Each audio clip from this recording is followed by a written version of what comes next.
नमस्कार। To the point बात करूंगा आपके साथ इस लाइव सेशन में, क्योंकि हरियाणा के मद्देनजर ये बहुत ज्यादा महत्वपूर्ण मुद्दा हो जाता है। आप जानते हैं कि हरियाणा में धान की फसल खरीदी को लेकर कितने सवाल उठे थे, आरोप लगे थे, राजनीति हुई। सीधी बात है, धान अनियमितताओं के बाद अब गेहूं की फसल के समय सरकार किस सीख के साथ अनाज मंडियों में उतर रही है, एक बात ये। दूसरी बात यह कि किसान अपनी फसल को खून पसीने की मेहनत से सींचता है, खून पसीने से सींचता है। उसकी मेहनत के साथ नाइंसाफी नहीं होनी चाहिए, दूसरी बात ही हो जाती है।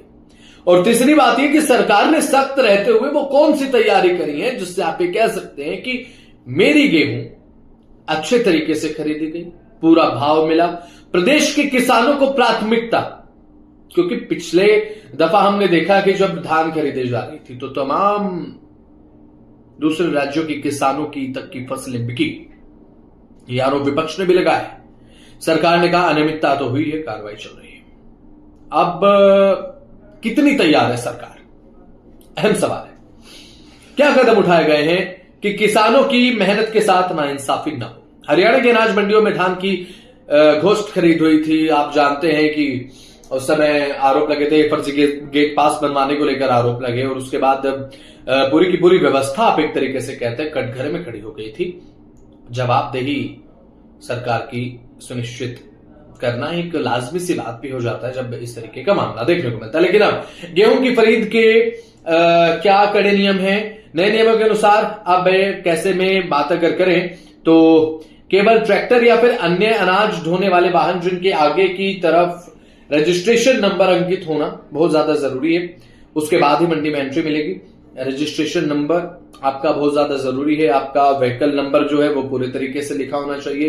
ट्रैक्टर के सामने नंबर प्लेट तो होनी चाहिए, और उसके बाद जो रजिस्ट्रेशन नंबर है, जैसे कि मैंने आपको बताया, क्लियरली विजिबल होना चाहिए, बिल्कुल दिखाई देना चाहिए। उसके बाद मंडियों में किसानों की एंट्री होगी।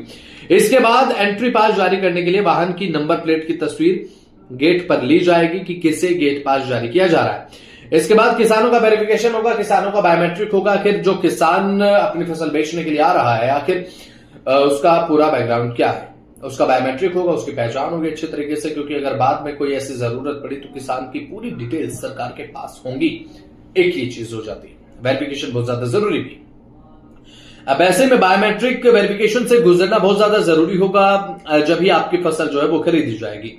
फर्जी खरीद पर अंकुश लगाने के लिए किसानों को स्वयं सत्यापन करवाना होगा। ऐसा नहीं है कि आप किसी को भेजकर सत्यापन करा ले, यानी आपका जो रजिस्ट्रेशन है फसल खरीद को लेकर वो करा ले, ऐसा नहीं होगा। आज से प्रशिक्षण शुरू होने की उम्मीद है, और क्योंकि धान के समय में हमने देखा पिछले कुछ समय में किस तरीके से घोषित खरीद हुई थी, जिसे लेकर सवाल उठाए गए थे, पूरी व्यवस्था कटघरे में आन खड़ी हुई थी। लेकिन अब किसानों का वेरिफिकेशन होगा, और साथ ही साथ 3 गारंटर भी यहां पर होने चाहिए जो ये बताएं कि हाँ वो किसान को जानते हैं, और उनकी डिटेल्स भी सरकार के पास होंगी। इसका मतलब ये हुआ, अगर आप हरियाणा के किसान हैं, आप मंडियों में अपनी गेहूं को बेचने के लिए जा रहे हैं, तो सबसे पहले जिस ट्रैक्टर पर आप लेकर जाएंगे, किसी भी वाहन में जब आप अपनी फसल लेकर जाएंगे, उसकी नंबर प्लेट बिल्कुल साफ होनी चाहिए। उसकी नंबर प्लेट की फोटो ली जाएगी, और किसान का बायोमेट्रिक होगा। किसान के बायोमेट्रिक होने के साथ साथ इसके अलावा उसके साथ 3 गारंटर भी होने चाहिए, जो कि पूरे तरीके से इंश्योर करेंगे कि वो किसान को जानते हैं, कहां के रहने वाले हैं, उनकी जो आईडी प्रूफ है, उनके जो इंफॉर्मेशन है वो भी सरकार अपने पास रखेगी। सख्त नियम है, ये जरूरी है। मेरे किसान की मेहनत